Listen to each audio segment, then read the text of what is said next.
네, 저희가 오늘 공부할 내용은 창세기 8번째 톨레도트 25장 19절에서 36장 43절의 야곱의 신앙 이야기 중에서 중심부라고 할 수 있는 29장 1절에서 31장 55절을 같이 공부하려고 합니다. 자, 오늘 우리가 공부할 이 부분은요, 야곱이 라반을 만나서 이제 라반의 집에서 생활하면서 벌어지는 내용들을 담고 있어요. 어, 그리고 여기에는 이제 야곱의 아들들이 태어나는 장면들도 함께 들어있죠. 우리가 그동안에 이제 창세기에서 이 내용들을 봤을 때 우리가 어떤 시각으로 이 말씀들을 읽었을까요?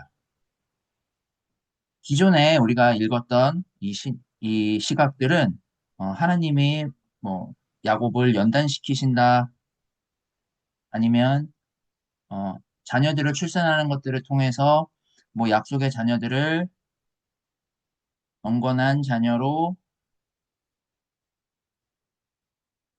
번창시켜 주신다 혹은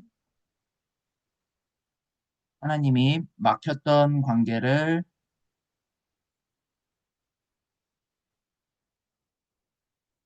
새로운 관계로 새로운 관계로 풀어주신다. 그래서 우리가 좋은 사람이 되자. 뭐 이런 시각으로 우리가 이 말씀들을 읽어냈어요.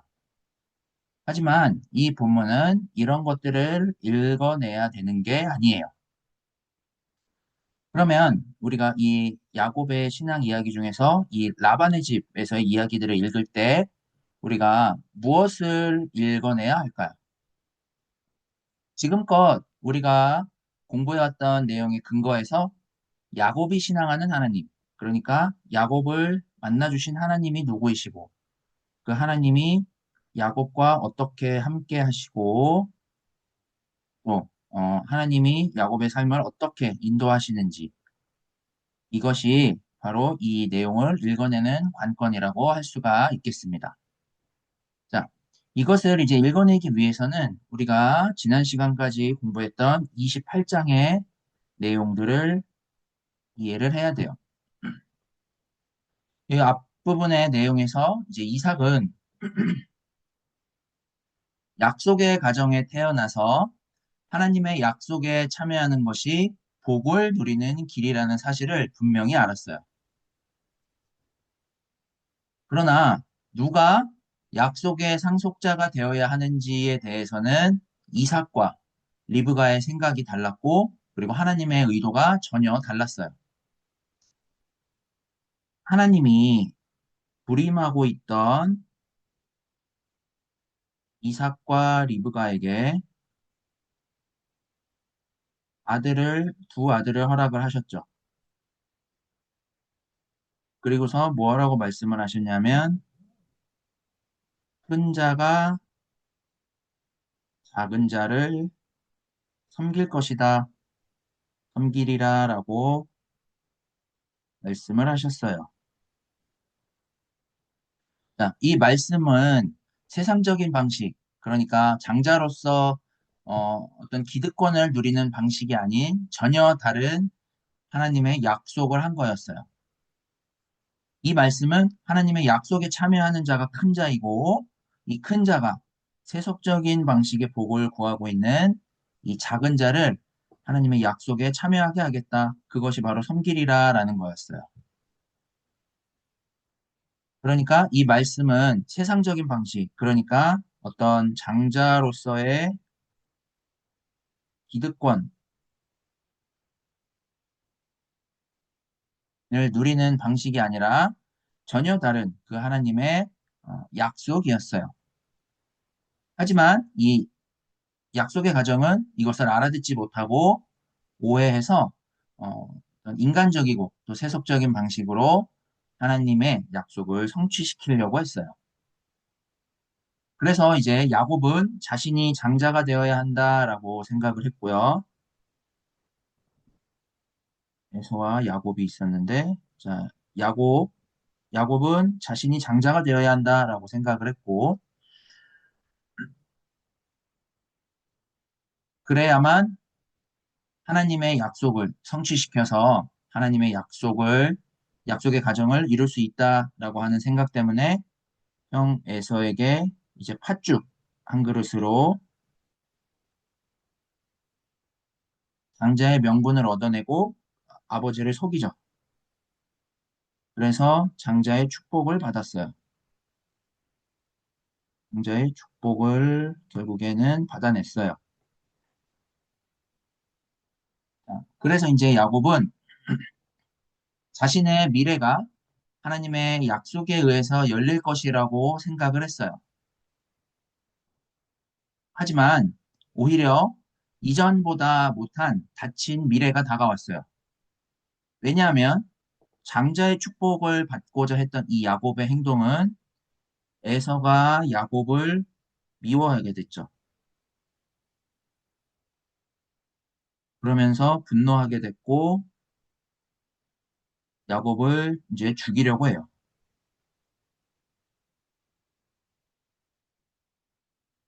그래서 야곱은 형 에서를 피해서 도망할 수밖에 없었고 결국에는 광야에서 골베개를 베고 잘 수밖에 없었어요.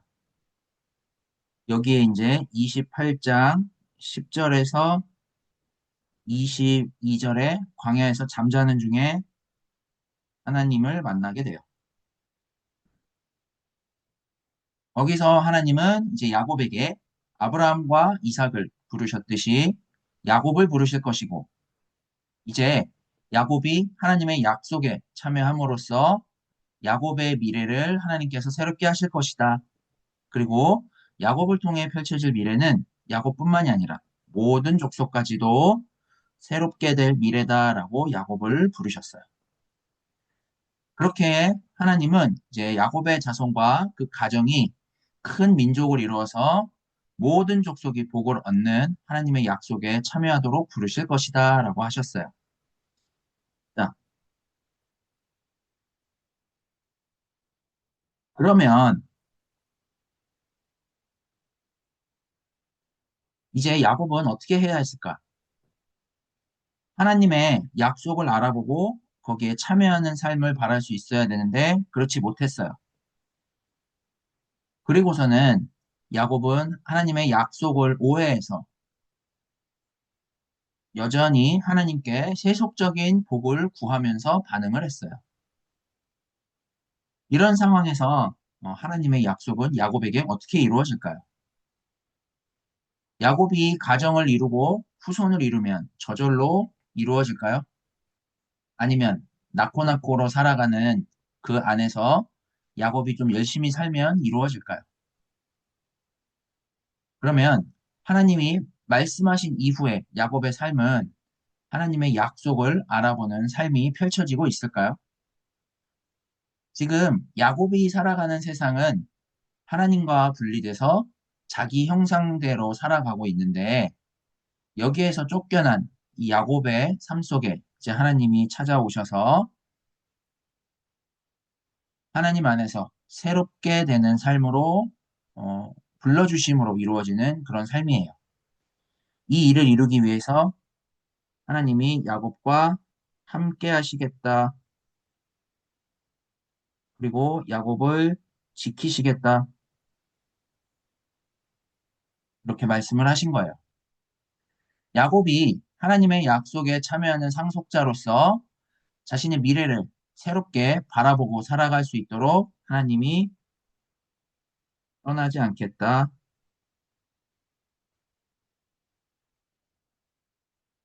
끝까지 함께 하겠다.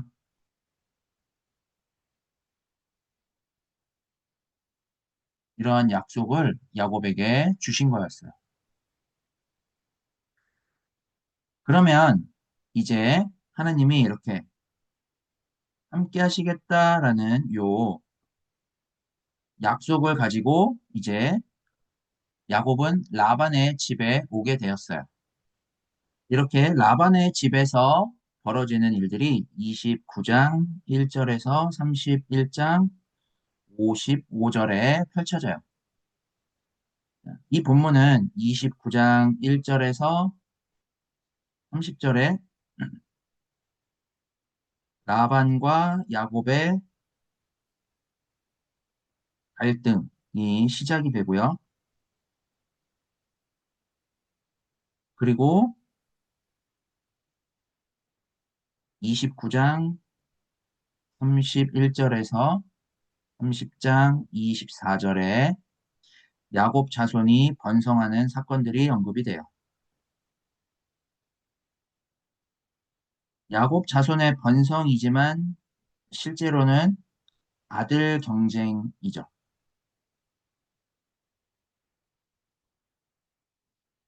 그 다음에 30장 25절에서 31장 55절까지 라반과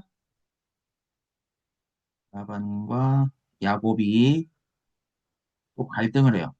두 번째 갈등을 하고 또 여기에 라반과 야곱이 각자의 재산이 번창을 하고 또 야곱이 라반을 떠남과 함께 화해가 일어나는 요 세 부분으로 나누어져요. 그래서 이제 우리가 조금 이 부분을 자세히 살펴보자면 먼저 29장 1절에서부터 보시면 야곱이 길을 떠나 동방 사람의 땅에 이르렀다고 해요. 땅에 이르렀다라고 해요. 자, 여기에서 동방은 어디일까요? 아브라함이 약속의 땅으로 오기 전에, 그러니까 고향 친척 아버지 집이 동방이었죠.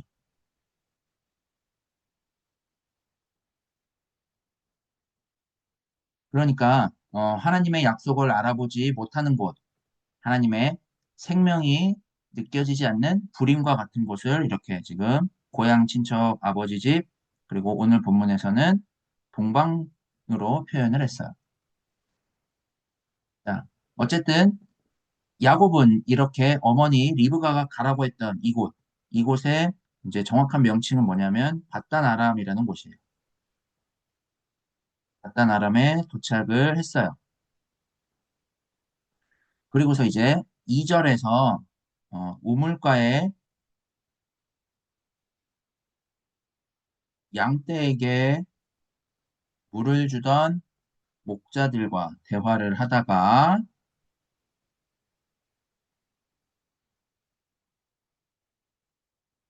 2절, 3절에 목자들과 이제 대화를 하다가 이 목자들이 이제 4절에 보시면 하란에서 왔고 그리고 5절에 이들이 라반을 알아요.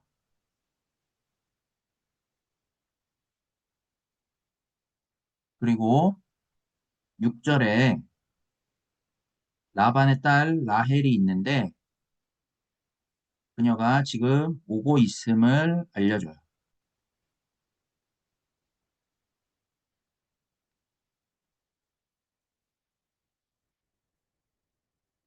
그러면서 이제 야곱이 7절, 8절에 양에게 물을 먹이고 또 이제 어, 목자들과 대화를 하다가 9절에서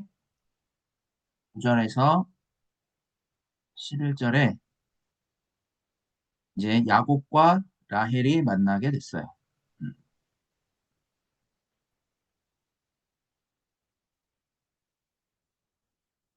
그리고 이제 야곱은 라헬에게 자신이 누구인지를 밝혀요.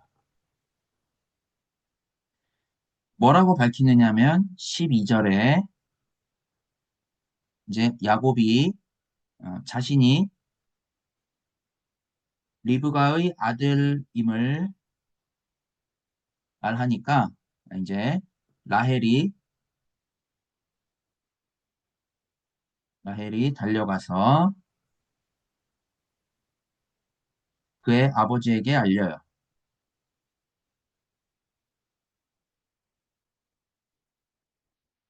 그리고는 이제 13절에 어, 야곱이 자기의 모든 일을 이제 라반에게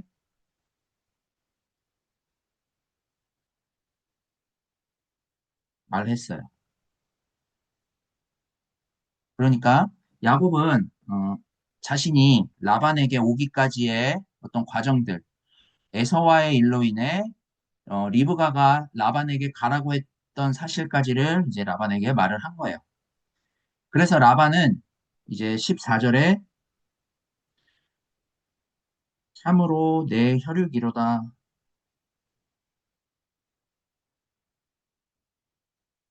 라고 하면서 이제 야곱을 맞아주고 한 달을 함께 거주를 하게 돼요.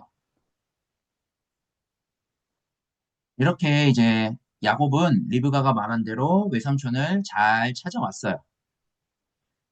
그런데 이제 여기에서 야곱의 삶이 어떻게 펼쳐지는지를 우리가 볼 거예요. 자, 야곱의 삶이 어떻게 펼쳐질까요? 과연 야곱이 생각한 대로 형통한 삶이 펼쳐질까요? 그렇지 않고 야곱의 삶은 그의 생각과는 전혀 다른 방향으로 흘러가요. 이제 15절에서 30절까지의 그 내용들이 나오는데 15절에서 30절에 이제 라반이 야곱을 속여요. 자, 어떻게 속이는지를 한번 볼게요. 자, 15절에 한 달을 라반의 집에 거주하면서 일한 후에 이제 라반이 야곱에게 어떤 제안을 해요. 그 제안이 뭐였냐? 15절 품삯을 정하라 였어요.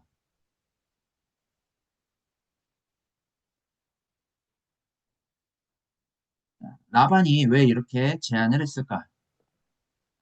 우선 여기 13절을 근거로 해서 야곱이 에서를 속여서 자신에게 왔음을 알게 된 라반은 야곱을 지금 환대하기는 했지만 그의 절박한 그런 상황을 이용해서 자신의 이득을 챙기려고 했던 거예요. 아주 간교하죠? 그래서 14절처럼 라반이 환영은 해주었지만 자신을 위한 노동력으로서 환영을 해주었던 거예요.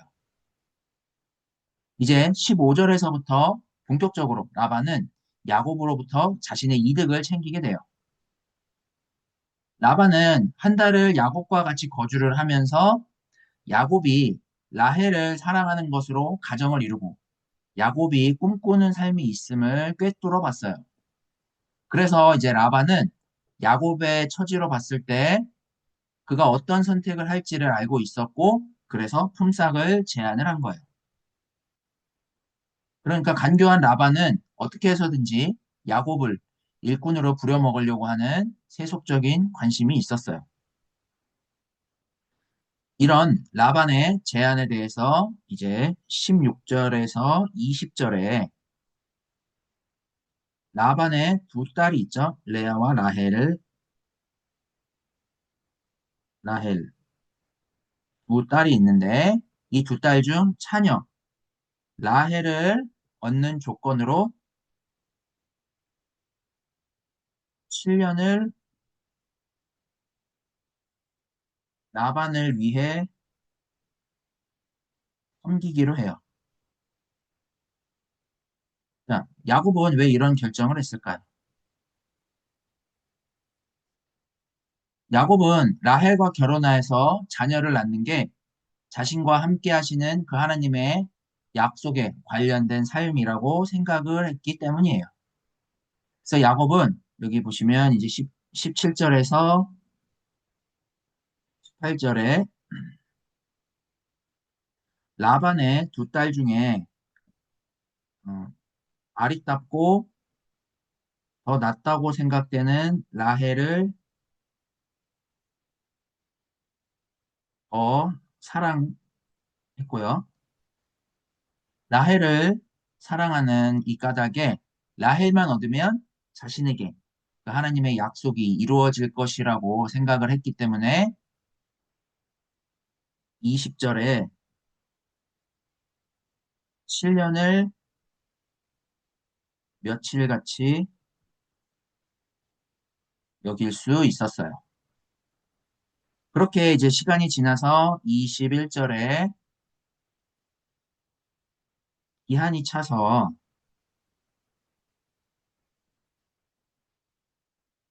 라반에게 요구를 하죠.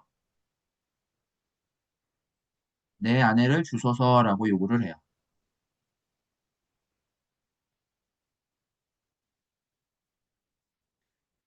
자신의 품삯으로 이제 라헬을 달라고 라반에게 요구를 하면서 그것으로 마치 이제 하나님의 약속에 참여하는 삶이 가능한 것으로 여기고 라헬과 결혼을 하려고 해요.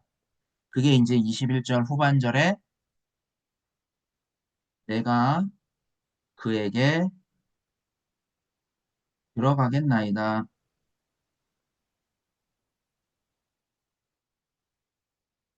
라고 하는 거예요.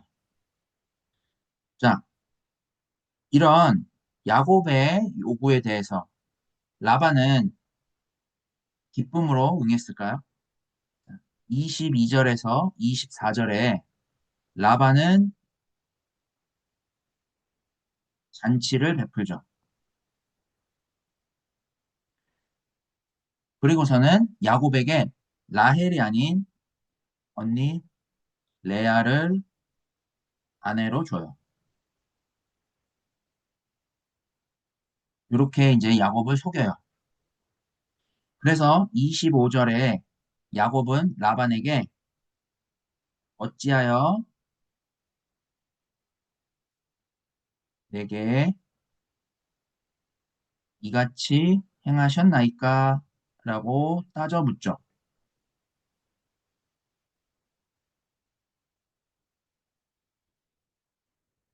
그러니까 이제 26절에 라반이 대답을 해요. 언니보다 아우를 먼저 주는 것은 우리 지방에서는 하지 아니하는 바라라고 대답을 해요. 자, 지금 속이는 자였던 야곱은 도리어 라반에게 지금 속고 말았어요. 야곱은 자신의 7년의 품삯을 사기를 당한 것이기 때문에 라반에게 지금 자신 있게 따져 물었죠. 어찌하여 내게 이같이 행하셨나이까? 라고 따져 물어요. 그런데 26절에 라반의 대답을 듣게 된 야곱은 내심 놀랐을 거예요.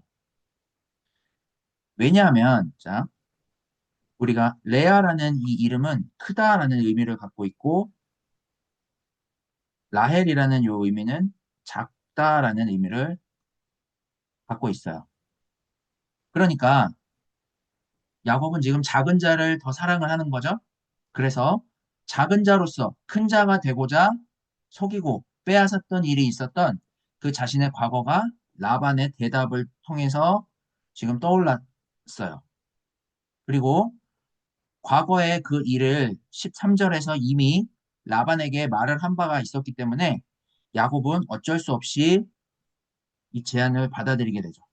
그래서 27절에서 30절에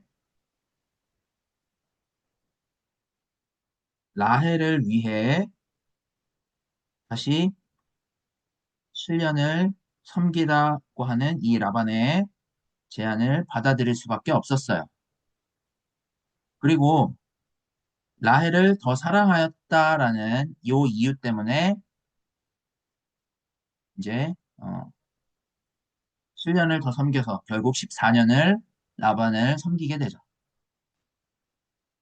야곱은 라헬과 결혼을 하고 자녀가 태어나기만 하면 약속의 가정을 이루고 하나님이 약속하신 일들이 자신에게 성취가 될 거라고 생각을 했어요. 그렇게 되면 이제 약속의 땅으로 다시 돌아가서 약속의 상속자로 살아가는 일들이 저절로 이루어질 거라고 생각을 했어요. 그렇게 야곱은 새로운 자신의 미래가 열릴 거라고 생각을 했던 거예요. 우리도 보면 하나님 앞에서 우리가 이렇게 이야기하죠. 나의 이 문제만 해결해 주시면, 혹은 내가 바라는 이것만 되게 해주시면, 이라고 하면서 우리가 하나님을 더욱더 잘 섬기겠다라고 기도를 하죠. 아니면 어떤 문제 해결을 위해서 우리가 예배나 봉사나 여러 신앙 행위들을 하는 것과 같다라고 볼 수 있어요. 이럴 때 우리가 바라는 새로운 미래가 열릴 거라고 생각을 하는데 과연 그럴까요? 우리가 다 이런 경험들이 있을 거예요. 내가 바라는 어떤 것을 하나님이 되게 해주셨을 때 내가 고백한 대로 정말 하나님을 섬겼을까? 그렇게 되었을 때 진짜 나에게 내가 바라던 새로운 미래가 열렸을까요? 이처럼 지금 야곱이 바라는 바와 같은 이런 삶으로 야곱에게 새로운 미래가 열릴 수 있을까 했을 때 그렇지 않다라는 거예요. 그러한 삶은 또 다른 갈등이 펼쳐져요. 그래서 그 내용이 이제 그 다음에 나오는 29장 31절에서 30장 24절에 라헬과 레아의 아들 경쟁으로 이제 드러나요.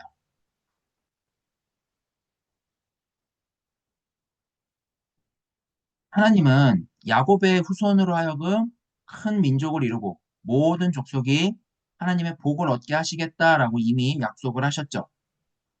이런 하나님의 약속의 형식을 따라서 이제 야곱은 라헬을 사랑해서 약속의 가정을 이루는 것으로 하나님의 약속이 성취될 거라 생각을 했어요. 이렇게 야곱은 그와 함께 하시는 하나님을 알아보지 못한 상태로 인간적인 방식으로 하나님의 약속을 성취시키려고 하고 라반의 집에서 이제 라헬을 위해 7년 동안 더 봉사하는 걸로 매달렸어요. 이런 야곱의 인간적인 계획이 야곱의 새로운 미래를 열어낼 만한 힘이 있었을까요? 그 결과가 결국 라반에게 속아서 끝끝내 14년을 봉사하게 되는 결과를 가져오게 됐어요.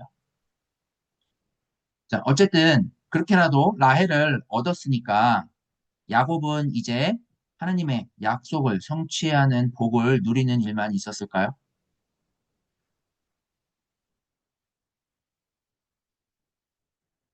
앞으로 어떤 삶이 야곱에게 펼쳐지게 될까요? 아마 야곱이 생각을 할 때 아내 둘을 얻었지만 라헬을 통해서 아들을 낳아서 하나님의 약속을 성취하는 일이 남아있다라고 여겼을 거예요. 그러면 과연 이렇게 야곱의 의도대로 삶이 펼쳐지고 그렇게 야곱의 미래와 운명이 새로워질 수 있을까요? 자, 한번 보겠습니다. 자, 29장 30절, 30절이 아니죠. 31절이네요. 네, 31절에 보시면 이제 야곱의 삶이 펼쳐지는 것을 잘 보셔요. 31절에 하나님이 레아가 사랑받지 못함을 보시고,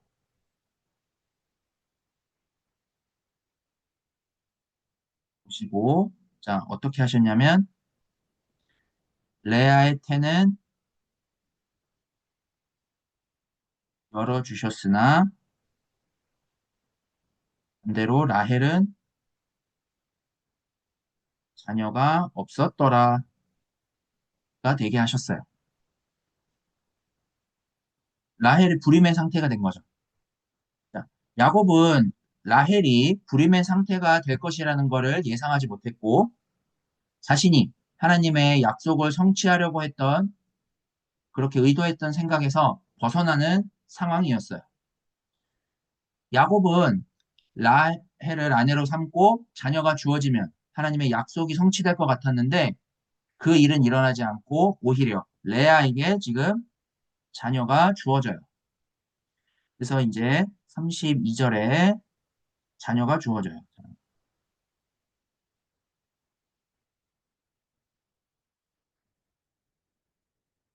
레아와 라헬이 있고요. 이제 아들 경쟁이 어떻게 펼쳐지는지를 한번 볼게요. 자, 32절에 레아를 통해 자, 첫 번째 아들 르우벤을 낳았어요. 그러면서 이제 레아는 여호와께서 나의 괴로움을 보셨으니 이제는 내 남편이 나를 사랑하리로다 라고 했어요. 자, 레아는 왜 이렇게 말을 했을까요? 야곱이 라헬을 더 사랑했기 때문에 레아는 소외될 수밖에 없었어요. 그래서 레아는 장자를 낳은 것으로 자신이 라헬과의 경쟁에서 기득권을 가질 수 있으리라 생각을 했던 거예요. 그렇게 야곱이 자신을 약속의 상속자로 삼으실 것이라 생각했던 것처럼 레아는 당시에 가장 대표적인 세상적인 복으로 여겨졌던 자녀를 낳은 것으로 이제 자신에게 하나님의 함께 하심이 복이 있는 것처럼 내세우고 있어요. 그래서 레아는 남편이 자신을 더 사랑할 것이라 생각을 하고 자신과 자신의 아들을 통해 새롭게 약속의 가정을 이룰 거라고 생각을 했어요. 그리고 이제 33절에서 35절에 자, 두 번째 아들 시므온을 낳아요. 시므온을 낳고 이제 레아는 여전히 세상적인 복의 방식으로 내가 여호와께서 내가 사랑받지 못함을 들으셨으므로 내게 이 아들을 주셨다라고 해요. 자, 레아는 지금 야곱이 더 사랑하는 라헬을 향해서 자신을 부러워하도록 이렇게 이야기를 하고 있어요. 자, 그러면 생각을 해봅시다. 우리가 생각하는 그 하나님의 복이라고 했을 때 그 복은 지금 레아가 말하고 있는 것처럼 남들이 부러워하는 일들로 이루어지는 복일까요? 그렇지 않죠. 진짜 하나님의 복은 하나님의 약속에 참여하는 복인데 레아와 라헬 이 자매들은 아들을 낳는 것으로 하나님의 약속에 참여하려고 서로 경쟁을 해요. 에서와 야곱 형제가 경쟁을 통해서 장자의 축복을 빼앗는 것으로 하나님의 약속에 참여하려고 했던 것처럼 똑같이 이렇게 경쟁을 해요. 자, 그런 레아는 이제 또다시 세 번째 아들 레위를 출산을 해요. 이제 레아는 자신이 아들 셋을 낳았으니까 남편이 지금부터 자신과 연합할 것이다 라고 생각을 했지만 그런 일은 일어나지 않았죠. 그런데 레아는 또다시 임신을 해서 이제 네 번째 아들 유다를 낳았어요. 레아는 계속해서 이렇게 자신에게 아들이 주어지니까 이제 당연히 야곱이 레아를 택하고 자신을 통해 약속의 가정을 이룰 수밖에 없을 것이라고 여겼어요. 이제 레아는 자신이 원하던 문제가 해결되었다고 생각을 해서 유다를 낳고 이제는 여호와를 찬송하리로다 라고 했어요. 자, 그러면 과연 레아의 생각대로 이렇게 새로운 미래가 열리게 되었을까요? 지금 아들 넷을 낳은 것으로 하나님과 하나님이 야곱과 레아를 새롭게 하실까요? 자, 오히려 35절에 레아의 출산이 멈추었더라 라고 해요.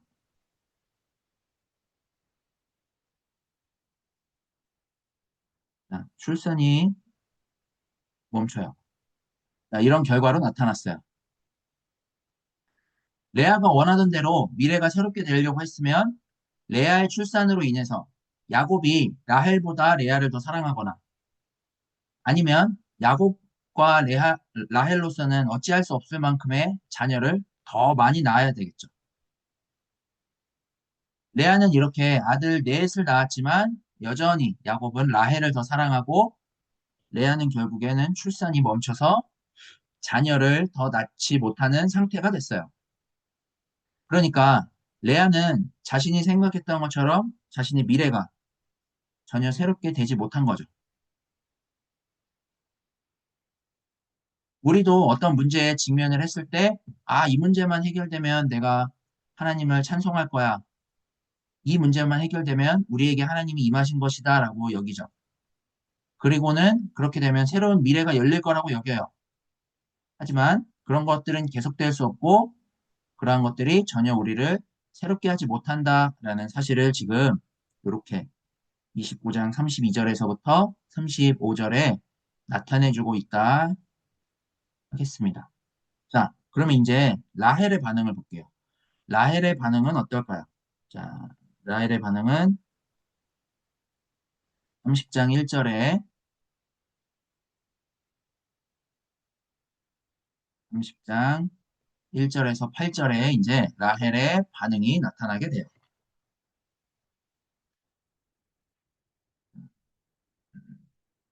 10장 1절에서 8절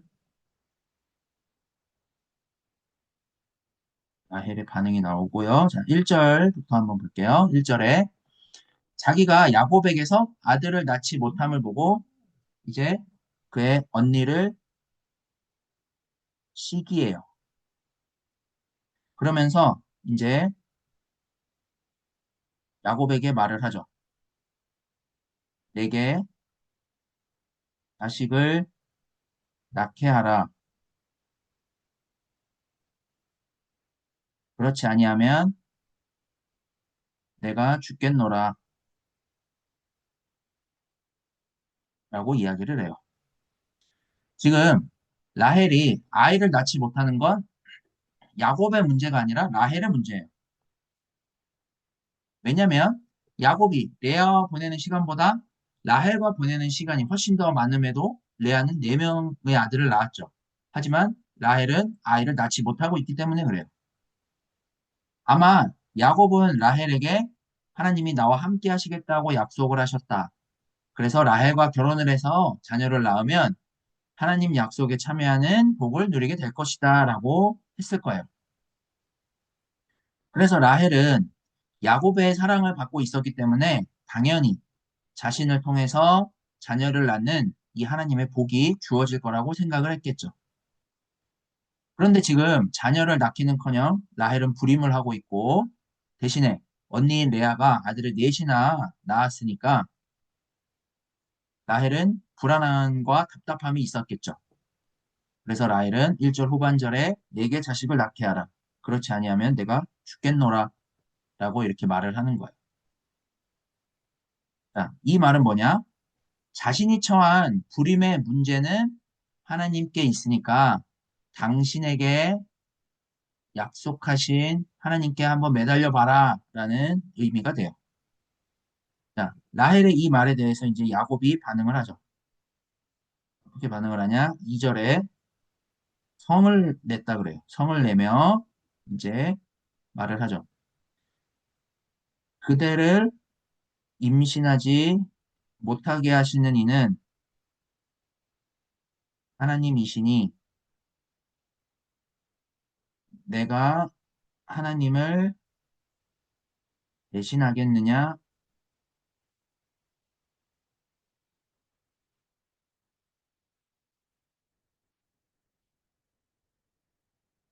이렇게 이야기를 해요. 그러니까 야곱의 이 말은 하나님이 아니고서는 지금 당신의 불임의 문제가 해결될 수 없다라는 거예요. 자, 이렇게 이들의 문제가 하나님께 있다라는 사실을 알았다면 라헬은 어떻게 문제를 해결을 했어야 될까요? 하나님으로부터 문제를 해결을 했어야 돼요. 그런데 라헬은 이 문제를 어떻게 해결을 하는지를 한번 보면 아들 경쟁이 뛰어들어요. 그게 이제 30장 3절에서부터 8절까지 벌어져요. 자, 3절에 자신의 몸종이죠. 몸종 빌하를 들여서 이제 아들을 낳으려고 해요. 그러니까 대리모를 이용해서 아들 경쟁을 지금 하려고 해요. 라헬은 그렇게 해서라도 자식을 얻으면 하나님이 자신을 약속의 가정으로 인정을 해주시고 약속에 참여하는 복으로 모든 문제를 해결해 줄 거라고 여겼을 거예요.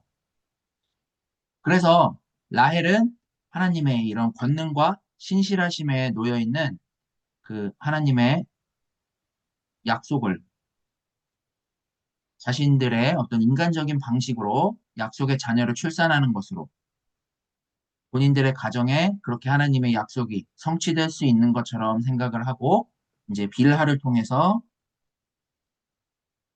아들을 낳고자 해요. 어쨌든 그렇게 야곱은 이제 다섯 번째 아들 단을 낳았고요. 5절에 다섯 번째 아들 단을 낳았고 6절에서 이제 라헬은 하나님이 내 억울함을 푸시려고 내 호소를 들으사 아들을 주셨다라고 이야기를 해요. 자, 하나님이 레아에게 아들을 낳게 하셨을 때 하나님이 레아의 편을 들기 위해서 아들을 주신 게 아니었죠. 또 라헬처럼 대리모를 이용해서 아들을 낳아서 라헬의 억울함을 풀기 위함도 아니었어요. 이렇게 아들을 낳는 것은 하나님이 창조 사건 때 생육하고 번성하여 땅에 충만하라 라고 하셨던 그 하나님의 창조 질서대로 이루어지는 것이고 이제 그 속에서 단지 감당할 수 없었던 불임의 문제가 놓여 있었을 뿐이에요. 그런데 라헬은 이 사실을 깨닫지 못한 채 대리모를 통해서 또다시 이제 7절에서 8절에 여섯 번째 아들 납달리를 낳아요. 그리고는 내가 언니와 크게 경쟁하여 이겼다라고 해요. 지금 이렇게 라헬은 인간적인 방식으로 언니와 아들 경쟁을 하면서 하나님의 약속을 이룰 수 있는 것처럼 착각을 하고 있어요. 자, 이렇게 대리모를 통해서 아들을 낳아서 경쟁하려는 이 라헬을 보고 레아는 가만히 있었을까요? 레아도요, 지금 출산이 멈췄기 때문에 라헬과 똑같은 방식으로 30장 9절에서 13절까지 똑같은 방식으로 해결을 해요. 자, 9절에서 11절에 자신의 몸종인 실바를 통해서 일곱 번째 아들 갓을 낳아요. 그리고는 이제 복되도다라고 했어요. 왜요? 자신의 아들을 다섯이나 낳았으니까 이제 약속에 참여하는 복을 누릴 수 있게 되었다라고 생각하게 됐겠죠. 그래서 자신이 복을 누리는 자가 될 거라고 여겼어요. 자, 그리고 이제 또다시 몸종을 통해서 12절에서 13절에 여덟 번째 아들이죠. 여덟 번째 아들 아셀을 낳아요. 그리고는 자, 기쁘도다라고 말을 했어요. 레아는 뭐가 그렇게 기뻤을까요? 이제야말로 내가 하나님의 약속에 참여하는 기쁨을 누리는 약속의 어머니다라고 생각해서 아마 기뻤을 거예요. 자, 그러니까 이쯤 되면 아들 경쟁이 종료가 되고 자신이 원하는 대로 새로운 국면을 맞이하게 될 거라고 생각을 했겠죠. 과연 이제 레아의 이런 바람대로 흘러갈까요? 자, 근데 여기에서 이상한 이야기가 하나 등장을 해요. 30장 14절에서 16절까지 첫째 아들이 들에 나갔다가 환채를 얻어서 어머니 레아에게 주고요. 자, 라헬은 이 합한채를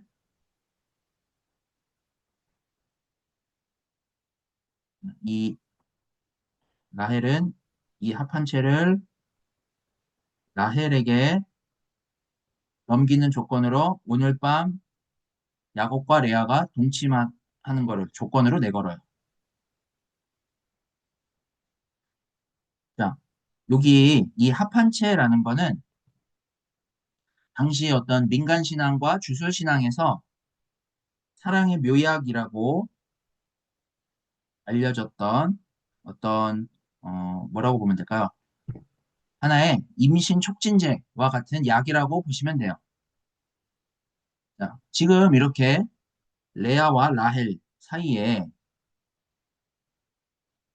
신앙적인 이야기를 할 수 없을 만큼의 이런 일들까지 벌이면서 아들 경쟁이 펼쳐져요. 자, 왜 이렇게까지 아들 경쟁이 펼쳐졌을까요? 앞서 언급을 했듯이 야곱은 가정을 이루어서 자녀를 낳으면 하나님의 약속이 이루어질 뿐만 아니라 하나님의 약속에 참여하는 복이 주어진다고 생각을 했고 라헬을 통해서 자녀가 주어지기를 바랬어요. 하지만 라헬은 불임하고 있고 그래서 지금처럼 진짜 이렇게 어떤 막장까지 이를 정도로 아들 경쟁을 해요. 그러면 하나님은 그냥 야곱이 바라는 것처럼 라헬이 불임하지 않고 곧바로 자녀를 출산할 수 있게 하시거나 아니면 그냥 야곱에게 레아를 통해서 하나님의 약속에 참여하는 복을 누리라고 말씀을 해주시면 될 텐데 왜 이렇게 레아와 라헬이 아들 경쟁을 하도록 하실까요? 이렇게 아들 경쟁의 상황까지 오게 하신 이 하나님의 문제일까요? 아니면 약속을 오해해서 인간적이고 세속적인 방식으로 약속을 이루려고 하는 인간의 문제일까요? 하나님의 약속을 인간적이고 세속적 방식으로 이루려고 하는 인간의 문제죠.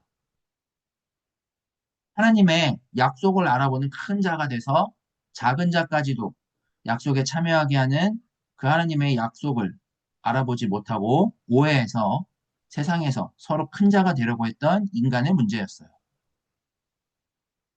자, 이후로도 이제 더 아들 경쟁이 펼쳐지지만 지금까지의 레아와 라헬의 이런 상황은 우리에게로 보면 어떤 상황이라고 할 수가 있을까요?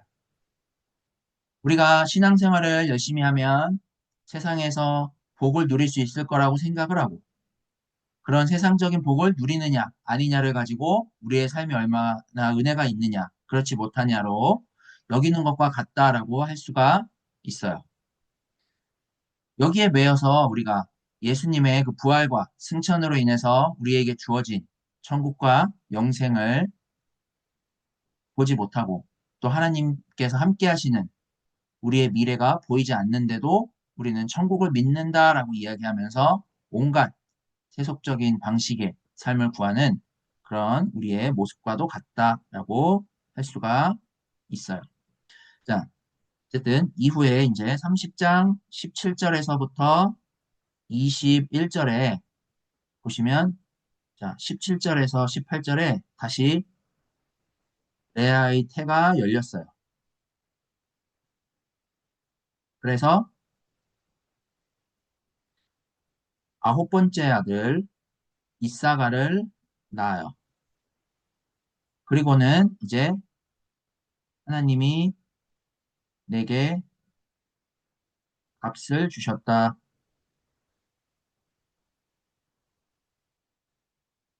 해요.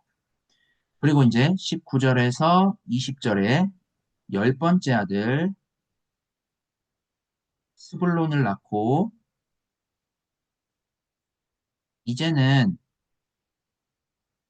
남편이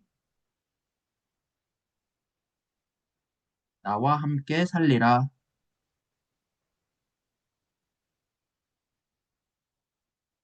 라고 이야기를 해요. 자, 그리고 이제 21절에 딸 디나를 이제 낳죠. 그러니까 레아는 여전히 하나님이 자기에게 아들을 주신 것으로 하나님이 자기 편이라고 여기고 자신이 승리자이자 약속의 상속자라고 여기고 있는 방식으로 고백하고 있어요.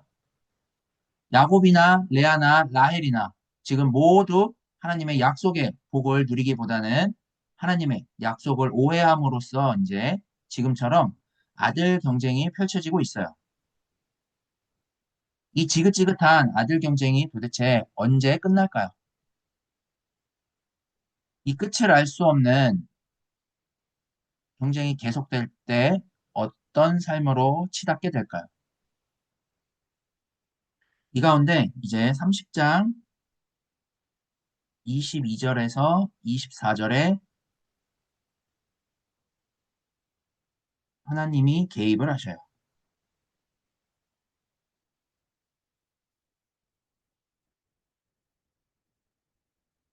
자, 하나님이 어떻게 개입을 하실까요? 22절에 하나님이 라헬을 생각하신지라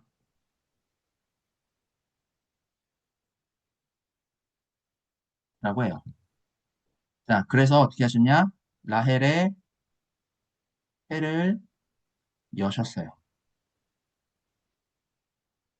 자, 여기에서 하나님이 라헬을 생각하신지라 이게 뭘까요? 창세기 앞부분에 하나님이 노아를 기억하셨다, 아브라함을 기억하셨다라는 거랑 같은 거예요. 그러니까 야곱이 라헬을 사랑하는 것으로 하나님의 약속의 가정을 이루려고 했는데 불임하고 있고 그것 때문에 레아와 라헬 사이에 인간적 갈등이 벌어졌고 한 가정이 지금 완전히 끝이 보이지 않는 아들 경쟁으로 멸망하기 직전에 하나님이 야곱을 통해 하시고자 하는 일을 생각을 하신 거예요. 그래서 라헬에게 하나님이 하시고자 하는 일을 이루시려고 했다라는 말이 되는 거예요. 그러니까 다시 말해서 이렇게 인간적인 갈등에 휩쓸릴 수밖에 없는 이 세상에서 야곱은 하나님의 약속을 하나도 붙잡지 못했음에도 하나님이 야곱을 통해서 하시고자 하는 일을 하나님 자신의 근거에서 라헬을 생각하시고 소원을 들으셔서 라헬의 태를 열으셨다라는 거예요. 그러니까 하나님이 라헬을 생각하신지라라는 이 말은 라헬이 아들을 낳았으면 좋겠다라는 소원을 들으시고 태를 여셔서 아들을 주시고 레아와 인간적인 방식으로 펼쳐내던 모든 갈등을 완전히 쉬게 하고 하나님이 야곱을 통해서 모든 족속이 하나님의 약속에 참여하는 그 복을 누릴 수 있도록 하나님이 개입하신 것을 말하는 거예요. 자, 이러한 하나님의 개입에도 불구하고 여전히 하나님의 약속을 알아보지 못한 라헬은 23절에서 24절 전반절에 11번째 아들 요셉을 낳아요. 요셉을 낳고 하나님이 내 부끄러움을 씻으셨다라고 해요. 자, 요셉이 태어남으로써 이제 더 이상 아들 경쟁을 할 필요가 없었어요. 왜냐? 하나님이 라헬을 생각하셨기 때문에. 그런데 라헬은 레아와의 경쟁을 염두에 두고 다시 다른 아들을 더하시기를 원해요. 그래서 여전히 라헬은 요셉을 낳은 것을 가지고 인간적인 생각으로 아들 욕심을 더 부려요. 지금 요 아들의 하나를 더해서 세상적인 복, 그 세상적인 경쟁에서 어떻게든 레아를 한번 이겨보려고 애를 쓰죠. 야곱이 라헬을 이제 사랑함으로 자녀를 낳고 하나님의 약속의 복을 누리려고 했지만 라헬이 불임하는 것 때문에 아들 경쟁에 떨어지는 삶을 살게 됐죠. 이런 삶은 하나님의 약속과는 무관한 방식으로 이루어지는 삶이더라라는 것을 지금 이 아들 경쟁들을 통해서 보여주고 있어요. 이렇게 야곱은 자신이 살아온 삶이 불임하는 삶이고 거기에 더 이상의 어떤 미래가 없음에도 불구하고 있는 것처럼 자신의 운명과 미래를 걸어두고 살았음을 보게 하셔요. 이를 통해서 하나님이 불임하고 있는 우리 인생에도 함께 하셔서 요셉과 같은 이 하나님의 약속에 참여하는 그 새로운 복을 허락했을 때 우리의 삶은 비로소 가장 신실한 방식으로 하나님의 약속에 참여하는 삶이 되더라라는 사실을 이렇게 29장 31절에서 30장 24절의 말씀을 통해서 읽을 수 있게 해준다라고 하겠습니다. 즉, 지금 라반의 집에서 이 야곱의 삶의 이야기는 하나님과 무관한 방식으로 살아가던 이 야곱의 가정을 하나님이 포기하지 않으시고 하나님이 개입을 하셔서 하나님의 약속의 복을 누릴 수 있게 하시더라라는 거예요. 이처럼 하나님의 약속과 무관한 방식으로 살아가고 있는 우리의 삶 가운데에도 하나님이 우리를 포기하지 않으시고 창조의 영으로서 당신의 권능과 신실하심을 드러내시고 그 영생이라는 하나님의 약속에 참여할 수 있도록 인도하고 계신다라는 사실을 우리에게 드러내 주고자 한다라고 할 수가 있어요. 그래서 지금도 여전히 세속적인 삶에서 경쟁하는 것으로 현실에서 우리가 맞닥뜨리게 되는 어떤 상황에서도 하나님의 약속을 이루시기까지 하나님이 함께 하시고 우리를 떠나지 않으신다라는 사실을 알게 하셔서 우리로 하여금 세상을 새롭게 바라보고 대할 수 있도록 우리를 불러주는 말씀이 바로 이 30장 24절까지의 말씀이라 하겠습니다. 자, 이제 우리가 30장 25절에서부터 31장 55절까지의 이 본문을 볼 텐데요. 여기는 어, 야곱이 라반과 두 번째 갈등을 겪는 장면이에요. 야곱은 형 에서와의 경쟁을 통해서 이 세상의 복이라고 이야기하는 장자권을 획득을 하는 것으로 하나님의 약속에 참여하는 복을 누리려고 했다가 도망자 신세가 됐죠. 거기서 하나님이 이제 야곱을 만나 주셔서 야곱이 하나님의 약속에 참여하는 복을 누릴 수 있도록 하나님이 함께 하시겠다라고 이제 말씀을 하시면서 하나님의 약속을 알려주셨어요. 그러다가 이제 라반의 집으로 왔는데 라반의 집에서 라헬을 사랑하는 것으로 가정을 이루어서 하나님의 약속에 참여하려고 했지만 예기치 않게 라반에게서 레아까지 얻게 됐고 라헬을 얻기 위해서 야곱은 7년을 더 라반을 위해 봉사하면서 14년 동안 라반의 집에서 이제 고통의 세월을 보냈죠. 그런데 레아와 라헬의 이 아들 경쟁으로 야곱은 또다시 고통을 당해요. 이 가운데 하나님은 요셉을 주심으로써 이 가정의 갈등이 극복이 되고 이제 요셉을 주셔서 야곱이 아들 경쟁에서 하나님의 실제에 이제 참여하게 되었다라는 사실이 드러난 게 30장 24절까지의 내용이에요. 이렇게 요셉이 태어난 후에 이제 하나님이 야곱과 함께 하시고 있는 이 실제를 드러내는 이야기가 바로 요 30장 25절에서 31장 55절에 펼쳐져요. 자, 이 본문은 이제 야곱의 아내들이 아들 경쟁을 벌이는 동안에 야곱은 라반과 재산 경쟁을 펼쳐요. 재산을 늘리는 경쟁을 이제 펼치고 그로 인해서 갈등을 하고 그 갈등 이후에 화해로 이루어지는 이 장면들이 연출이 돼요.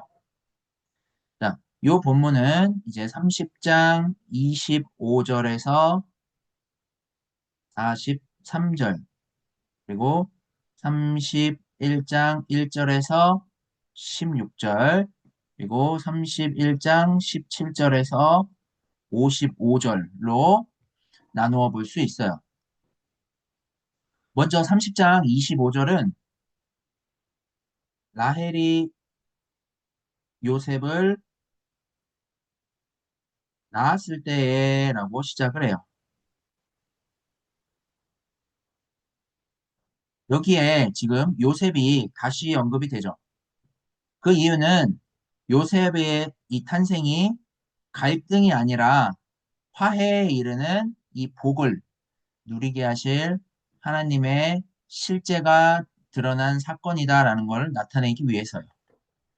그러니까 즉 요셉을 허락하신 그 하나님이 야곱의 가정에 실제하고 있고, 그런 하나님에 의해서 야곱이 하나님의 약속에 참여하는 복을 누리고 갈등이 아닌 화해에 이르는 삶이 가능하다라는 사실을 확인하고 이제 라반에게 말을 하는 거예요. 나를 보내어 내 고향 나의 땅으로 가게 하시되 라고 말을 하는 거예요. 그리고서 이제 26절에서 보시면 뭐 네요, 여러분. 자, 다시.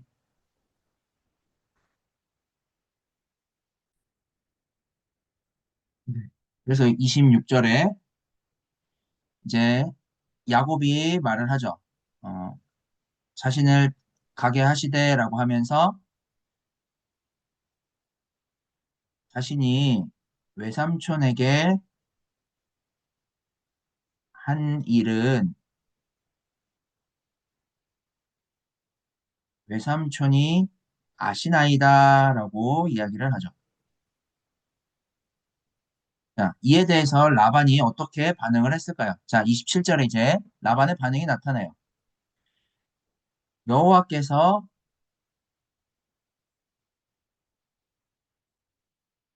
너로 말미암아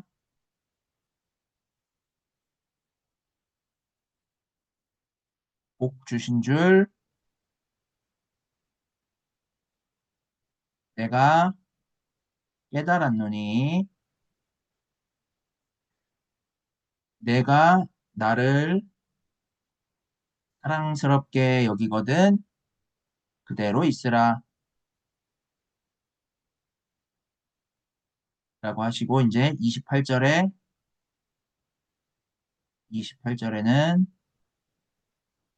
내 품삯을 정하라 라고 다시 이야기를 하죠.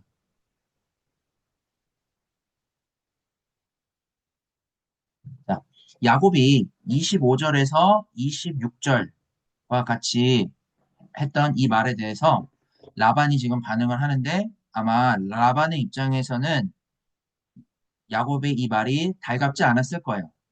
왜냐하면 야곱은 물론이고요. 그의 아내들의 이 자손을 탄생시키는 놀라운 생식 능력은 라반이 보기에는 굉장한 노동력의 창고였을 거란 말이죠. 그래서 라반은 자신의 재산을 더 늘려줄 수 있는 이런 복덩이 같은 야곱을 틀림없이 놓치기 싫었을 거예요. 그래서 다시금 이제 야곱에게 품삯도 정하라라고 이야기를 하면서 속으로는 다른 마음을 품는 거죠. 아까 우리가 앞에서 봤던 것처럼 야곱을 환대하면서 다른 마음을 품었던 것처럼 어쨌든 그동안 야곱으로 인해서 이제 자신의 그 재산들이 늘어났기 때문에 라반은 세상적인 그 복의 방식으로 여호와께서 복 주셨다라고 지금 말을 하면서 야곱에게 반응을 하는 거예요. 자, 이 라반의 반응에 대해서 야곱이 이제 29절에 이야기를 해요. 그런데 26절에서와 똑같은 말을 해요. 내가 어떻게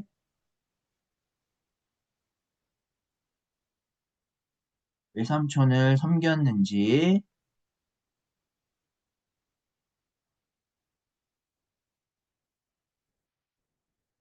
또 외삼촌의 가축을 쳤는지 외삼촌이 아시나이다 라고 해요. 자, 야곱은 왜 이렇게 말했을까요? 뭔가 지금 라반한테 서운한 게 있었던 거죠.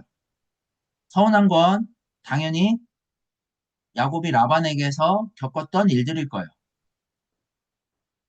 그러니까 라반의 입장에서는 여호와께서 내게 복 주셨다라고 말하는 그런 일들인 거예요. 자, 그래서 이제 30절부터 야곱과 라반 사이에 거래를 해요. 자, 야곱은 이제 자신이 오기 전까지는 라반의 소유가 적었으나 자신이 일한 것을 통해서 번성을 했고요. 여호와께서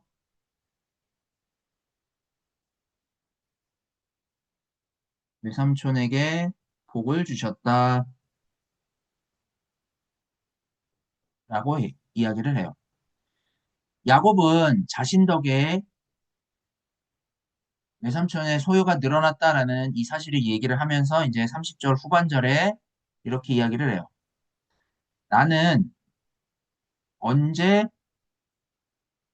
내 집을 세우리이까? 라고 말을 하죠. 그러니까 즉 외삼촌한테 내 소유는 어디에 있어요? 라고 지금 말을 하는 거죠. 내가 라반처럼 소유를 늘리는 것으로 복 주신 하나님에 의해서 하나님의 약속에 참여하는 그런 약속의 상속자 가정을 이루어야 하지 않겠는가라는 말이 되는 거예요. 그러니까 지금 야곱은 요셉을 통해서 하나님의 약속에 참여하는 복을 확인을 했지만 또다시 하나님에 의해서 약속에 참여하는 복 대신에 그 약속에 참여하는 복을 주시기 위해 허락하신 이 세상의 재물을 하나님의 복의 대상인 것처럼 여겨버리고 있는 거예요. 자, 이렇게 이제 야곱이 라반과 거래를 하는데 31절 후반절에서부터 34절에 보면 31절 후반절에 외삼촌이 나에게 아무것도 주시지 않아도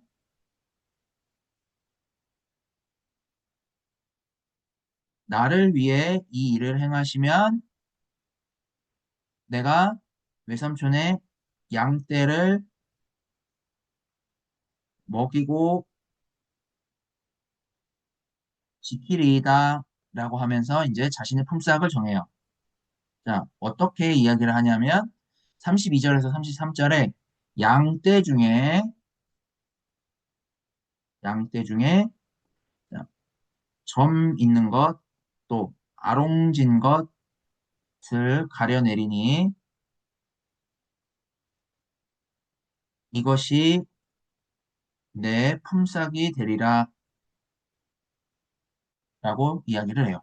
자, 야곱은 이렇게 품삯을 바랬고 그 품삯을 위해서 이제 6년 동안 라반의 양을 치겠다라면서 약속을 해요. 이에 대해서 라반이 이제 34절에 너의 말대로 하겠다라고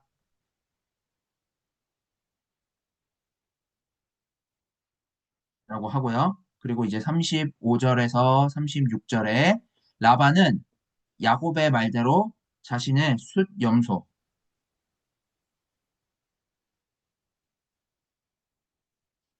자신의 숫 염소 중에서 이제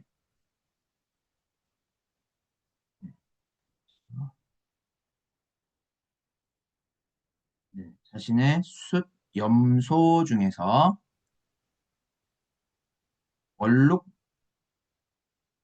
있는 것과 점 있는 것을 가려내고 또 양 중에서 검은 것과 검은 것을 가려서 자기 아들들의 손에 맡기고요. 자기와 야곱의 이 사이를 사흘길을 뜨게 해 놨어요. 그리고 야곱은 이제 라반의 남은 양떼를 치게 됐고요. 자, 이렇게 라반은 자신의 걸 야곱의 것과 철저하게 구분을 해요. 그러니까 라반의 소유욕이 여기에서 이제 작용을 하죠. 이에 대해서 이제 야곱도요, 37절에서 43절에 자신의 소유욕을 발휘를 해요. 어떤 식으로 발휘를 했느냐면 37절에서 42절에 그 방법이 언급이 돼요. 자, 37절에 이제 보시면 버드나무, 살구나무, 신풍나무의 껍질을 벗겨요. 자, 이렇게 해서 무엇을 하느냐? 자, 이 나무들은요, 겉껍질이 이제 잘 벗겨지고요. 속이 휘어서 껍질을 이렇게 뜨문뜨문 벗기면 겉과 속이 대조를 이루어서 알록달록한 이런 형태들을 띠게 돼요. 이렇게 만든 나뭇가지를 이제 38절에서 41절에 개천에 물 구유에 세워두고 양들이 물을 마시러 모일 때 그 앞에서 이제 양들이 교미를 할 경우에 알록달록한 나뭇가지를 보는 것으로 인해서 수태에 영향을 미치게 하기 위한 이런 방법이었어요. 그러니까 이제 다른 색깔의 막대기를 보는 것이 서로 다른 종류의 양떼를 만들어낸다라는 생각이 당시에 이 민간 신앙, 주술 신앙에 있었어요. 야곱은 이런 주술적이고 미신적인 방법을 이제 사용을 해서 그 결과로 야곱의 의도대로 가지 앞에서 양들은 새끼를 베고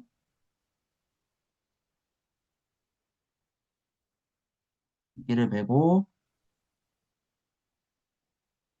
얼룩얼룩한 것과 점이 있고 아롱진 새끼를 낳게 됐어요. 그래서 여기에 42절에 이제 약한 양들은 라반의 것으로 또 튼튼한 양들은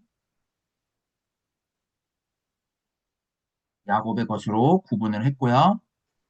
그렇게 43절에 이제 야곱이 번창을 했어요. 소유와 재산이 늘어난 거죠. 자, 야곱은 비록 이렇게 미신적이고 주술적인 방법을 사용을 했지만 어쨌든 야곱이 번창을 했어요. 그러면 지금 야곱이 주술적이고 미신적인 방법을 사용을 했기 때문에 재산이 늘어난 게 아니라 그런 방법에도 불구하고 하나님은 야곱에게 필요한 소유를 허락하셨다라는 이야기를 하는 거예요.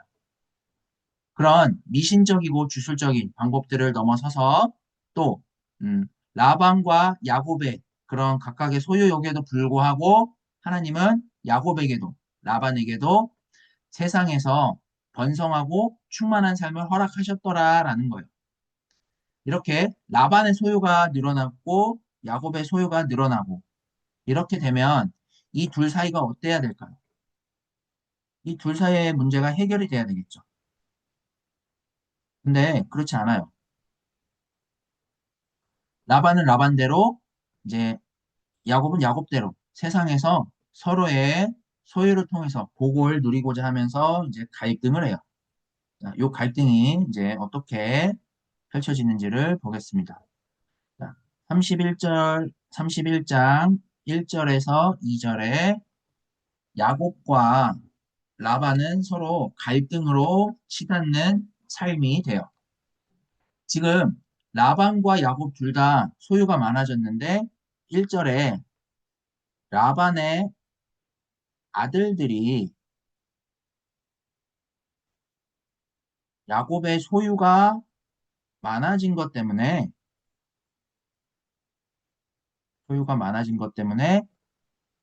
이거를 문제를 삼아요. 그래서 야곱이 아버지의 재산을 빼앗아서 재물을 모았다라고 생각을 해요.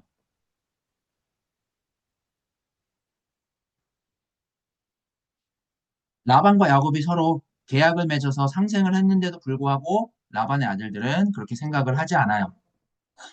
여기에 대해서 라반은 어떤 생각이었을까요? 자, 2절에 야곱이 라반의 안색을 보니까 어땠냐면 자기에 대하여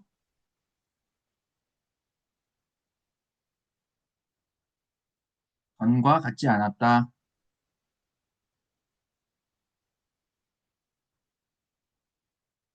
밝혀요.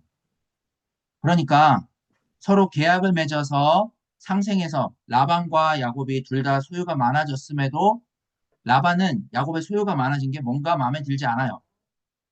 아마 라반의 아들들과 똑같이 생각을 했던 것 같아요. 그러니 야곱에 대해서 지금 안색이 안 좋은 거겠죠.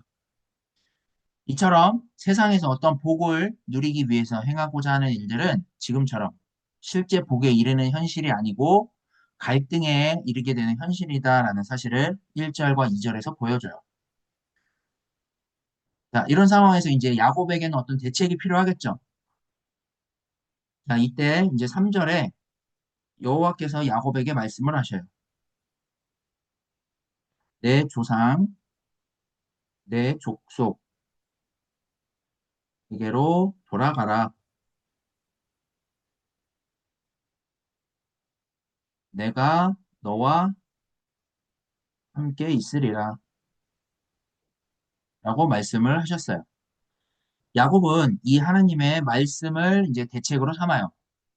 하지만 이 말씀은 야곱의 어떤 소유욕을 향해서 함께 하신다는 게 아니라 하나님의 약속에 참여할 수 있도록 하신 말씀이었는데 아직 야곱은 이 하나님의 약속을 완전하게 알아보지 못한 채 하나님의 말씀을 지금 대책으로 삼고 있는 거예요. 그래서 야곱은 4절에 이제 레아와 라헬에게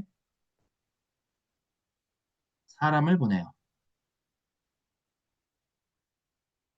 그리고 이제 5절에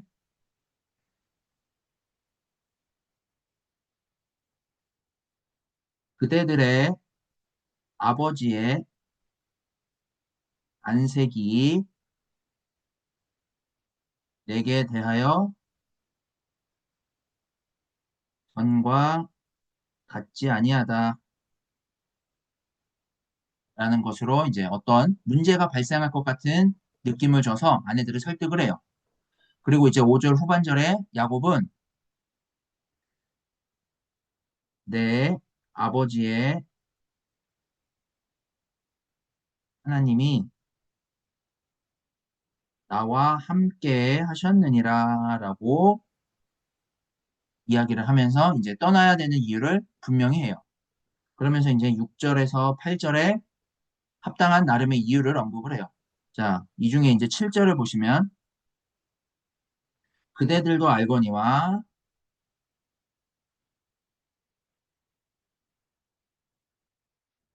내가 힘을 다하여 그대들의 아버지를 섬겼으나 그대들의 아버지가 나를 속여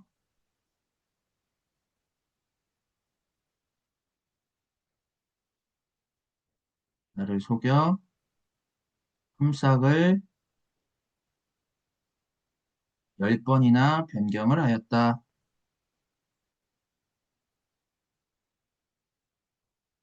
그러나 하나님이 그를 막으사 나를 해치지 않게 하였다라고 말을 해요.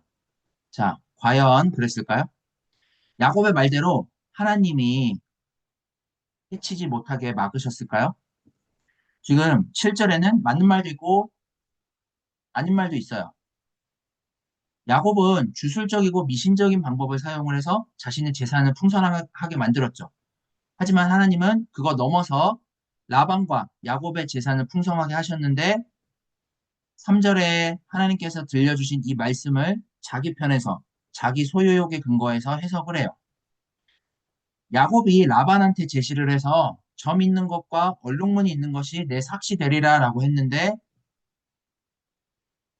8절과 같이 라반이 자신에게 제시를 했다라고 하면서 그대로 하나님이 자신에게 맞는 재산을 주셨다라고 고백을 해요. 이렇게 야곱은 있지도 않은 일들을 언급을 하면서 하나님이 그를 막아서 자신을 해치지 못하게 했다. 또 자신이 한 일을 라반이 한 것처럼 이야기를 하면서 하나님이 그렇게 소유를 많이 허락하신 것처럼 이야기를 해요. 야곱이 라반을 위해 섬기면서 자기가 정한 몫을 자기 것으로 여기겠다라고 하면서 이제 나뭇가지를 가지고 주술적인 행동을 했는데 그런 내용들은 싹 다 빼고 지금 라반이 야곱의 품삯이 되리라 했던 것을 하나님이 야곱의 품삯이 되도록 하셨다라고 지금 왜곡을 해서 이야기를 해요. 왜곡해서 이야기를 해요. 자, 이런 야곱의 말에 대해서 이제 11절에 하나님이 꿈에서 말씀을 하시죠. 11절에 하나님이 꿈에서 야곱에게 말씀을 하시면서 이제 12절에 양떼를 탄 숫 양은 다 얼룩무늬 있는 것과 아롱진 것이니라. 라반이 내게 행한 모든 것을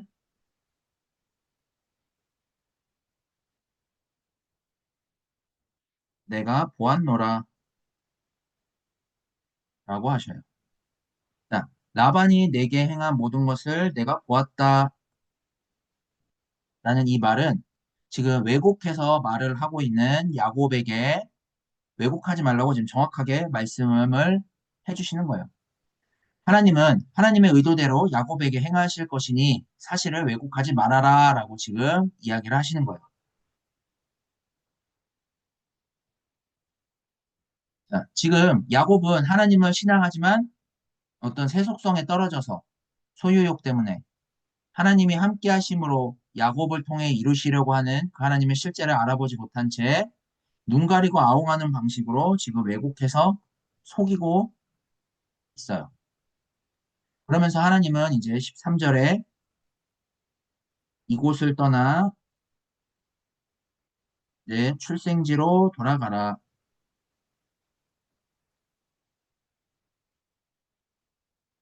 라고 하셔요. 자, 하나님이 떠나라고 하시는 이유는 뭘까요? 우리가 다음에 배우겠지만 아직 에서와의 화해가 남아있기 때문이에요. 자, 야곱의 이야기를 들은 레아와 라헬은 이제 31장 14절에서 16절과 같이 대답을 해요. 자, 14절에 우리가 아버지의 집에서 무슨 분깃이나 유산이 있으리요 하고 15절에 아버지가 우리를 팔고 우리의 돈을 다 먹어버렸으니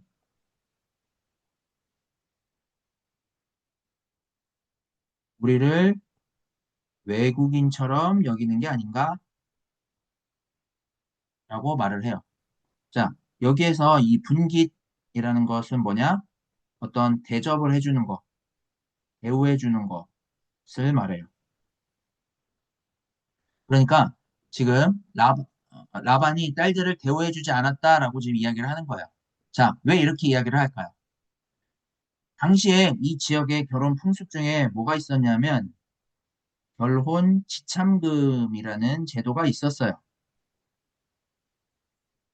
이 결혼 지참금이라는 제도는 신랑이 결혼을 위해서 돈을 가져와서 신부의 아버지에게 줘야 되고요.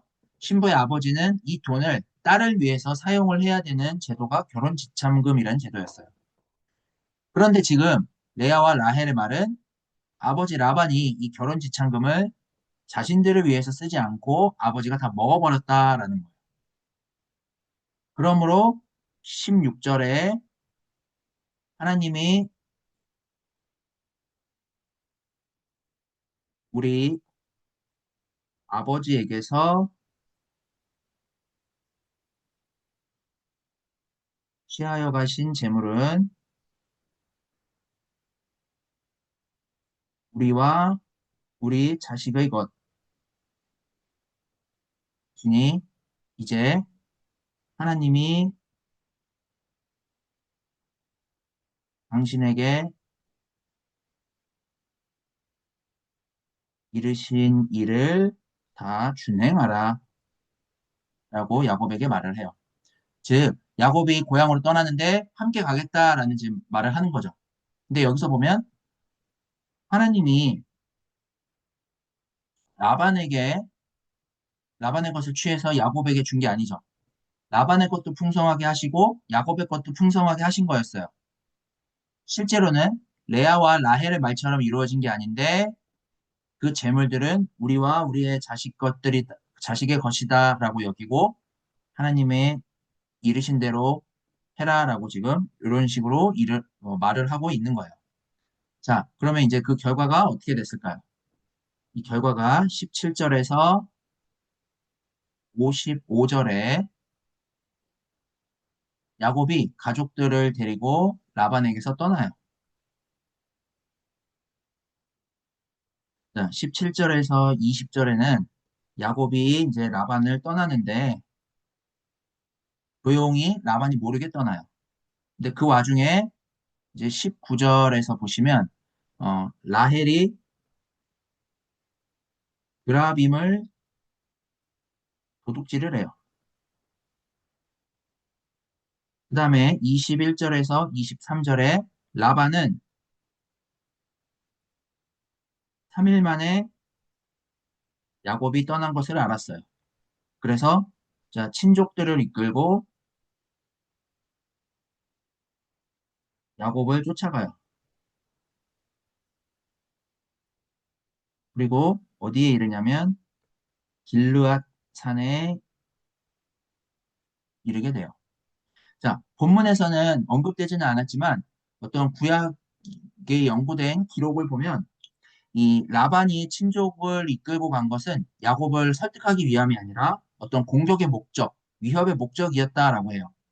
그러니까 지금 야곱은 피할 길 없는 전쟁의 상황, 위기 상황에 처해 있는 거죠. 그런데 야곱의 이 위기가 해결이 돼요. 자, 어떻게 해결이 될까요? 야곱은 지금 라반과의 갈등 끝에서 멸절당하기 직전이고 목숨을 잃을 직전까지 왔는데 여기에 하나님이 개입을 하셨어요. 자, 어떻게 개입을 하셨는지를 볼게요. 24절에 하나님이 라반에게 현몽하셔서 자, 꿈에 나타나신 거죠. 현몽하셔서 너는 삼가 야곱에게 선악간에 말하지 말라라고 하셔요. 자, 그러니까 야곱과 시시비비를 가리지 말아라. 다시 말해서 야곱에게 함부로 대하지 말아라라고 지금 하시는 거예요. 그러면서 이제 라반은 야곱을 대면을 해서 하나님이 개입을 하셔서 야곱을 치지 말아라, 함부로 대하지 말아라 하셨다라는 사실을 이제 26절에서 29절까지 이야기를 해요. 이야기를 한 다음에 이제 30절에 이렇게 이야기를 하죠. 어찌하여 내 신을 도둑질하였느냐라고 물어요. 그러니까 19절에 라헬이 드라빔을 도둑질했다라는 내용이 여기에 지금 연결이 되죠. 그러니까 이건 뭐냐면 라반은 이 주술적이고 민간적인 이 신앙으로 형상화했던 요 드라빔이라는 이 신을 자신에게 복을 가져다 주는 신으로 생각을 하고 요거를 이제 찾고자 해요. 그러니까 이렇게 라반이 미신과 주술을 의지를 하는데도 그걸 넘어서서 하나님이 라반에게 지금 개입을 하신 거죠. 이거는 창세기 28장 15절에서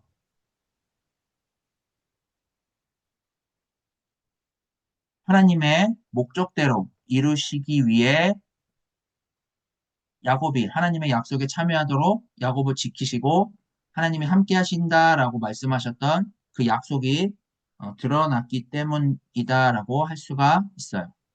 자, 그리고는 이제 31절에서 32절에 야곱이 뭐라고 말하냐면 31절을 먼저 볼게요. 자, 31절에 라반이 자신의 아내들을 강제로 빼앗을까 봐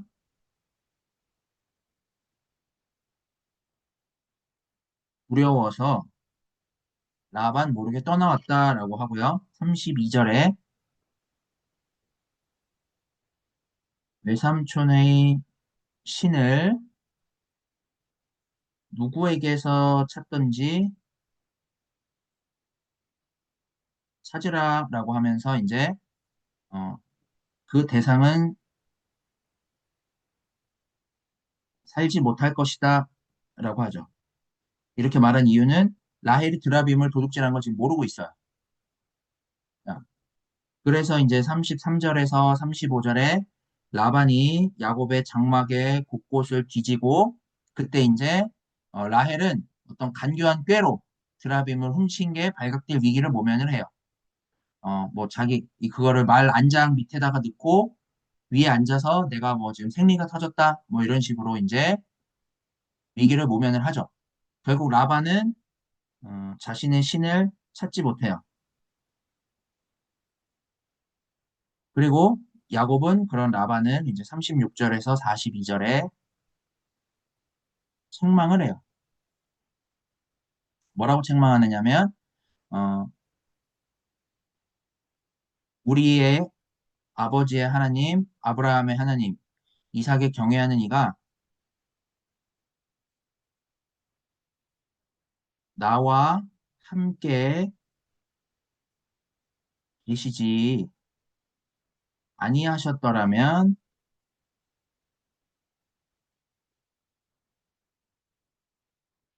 외삼촌께서 나를 빈손으로 보냈을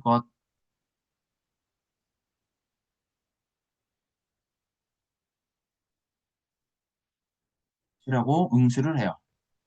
자, 어, 여기에는 책망하였다라고 표현이 되어 있지만 야곱은 라반에게 이 하나님이 개입하셨다라는 사실을 이렇게 이야기를 하면서 지금 응수를 하죠.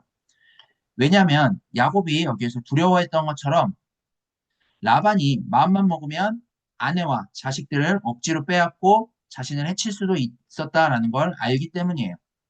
그러면서 이제 그동안 라반이 야곱에게 했던 일들을 이제 쭉 이야기를 하죠. 그러니까 야곱이 이렇게 책망하였다라는 것은 라반의 그동안의 행동에 대해서 하나님이 야곱과 함께 하셔서 자신을 살피시고 외삼촌을 하나님이 책망하셨다라고. 그러니까 하나님이 자신에게 함부로 대하지 말라고 이렇게 함께 하신 그 강한 확신을 이런 책망의 형식으로 지금 표현을 한 거예요. 자, 이런 야곱의 말에 대해서 이제 라반은 43절에서 55절에 야곱을 축복을 하고요. 그리고 보내줘요. 그리고서는 이제 보시면 44절에 라반이 언약을 맺고 증거를 삼을 것이라고 하죠.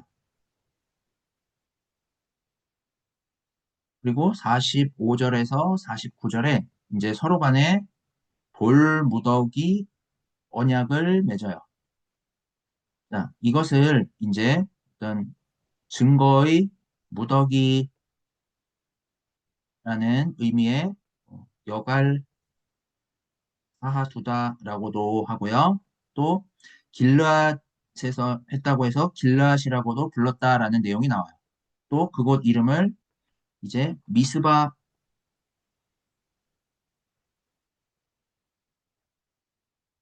해요. 자, 이 미스바라는 건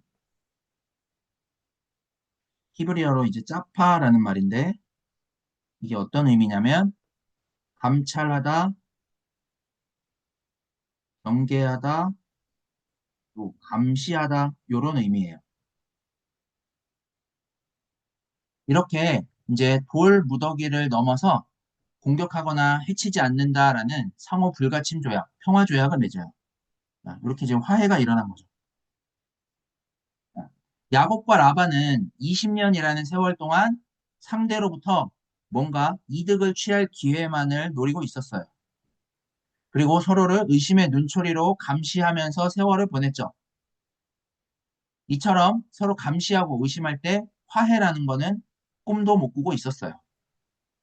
하지만 이제 서로를 향한 감시를 그만두고 하나님이 각자를 살피시도록 하는데 이렇게 지금 동의를 하고 있는 거예요.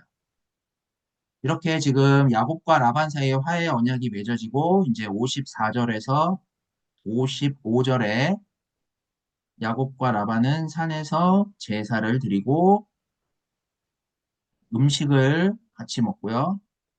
어, 본문에는 떡이라고 나와 있는데 음식을 같이 먹고 서로 축복을 하면서 이제 형제의 의를 회복을 해요. 이렇게 라반과의 이런 화해를 통해서 야곱이 하나님의 약속을 알아보고 누리는 이런 과정이 갈등에서 화해로 이어진다라는 사실을 볼 수가 있어요. 그러면서 야곱은 이 화해가 자신 스스로 만들어낸 게 아니라 하나님께서 중재자로서 그 가운데에 이렇게 딱 서심으로 가 되겠네요. 이 화해를 하는데 이 화해 중간에 하나님이 중재자로 서심으로써 가능하다라는 사실을 느꼈을 거예요. 자, 그러면 이제 이전과 동일한 야곱이 아니라 이전과는 전혀 다른 야곱이 이 중재자 되신 하나님으로 인해서 화해의 과정으로 가야 되는 거예요. 그 내용이 다음 주에 공부할 32장에 이제 나오게 돼요. 어쨌든 이렇게 에서와의 화해로 가는 과정을 라반과의 화해를 통해서 갈등에서 화해로 어떻게 하나님의 약속을 누리게 되는지를 우리에게 보여주고 있다 하겠습니다. 자, 이제 정리를 하면 오늘 본문이 전하는 의도는 야곱에게 실제하시는 하나님, 하나님의 실제라고도 할 수가 있죠. 실제하시는 이 하나님에 의해서만 화해에 이르게 되고요.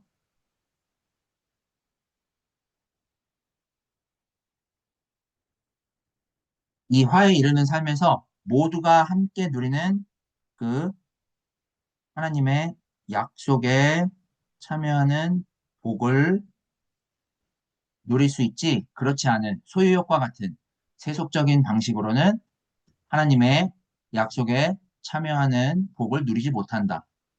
또 그러한 삶은 우리의 삶을 조금도 풍성하게 하는 실제가 될 수 없고 오히려 갈등을 유발시켜서 우리의 삶을 해체시키고 파멸에 이르는 결과가 된다라는 것을 오늘 본문이 이야기하고 있다 하겠습니다. 따라서 하나님이 야곱을 부르신 이유는 갈등에 이르는 삶으로부터 이 실제하시는 하나님으로 인해 화해에 이르고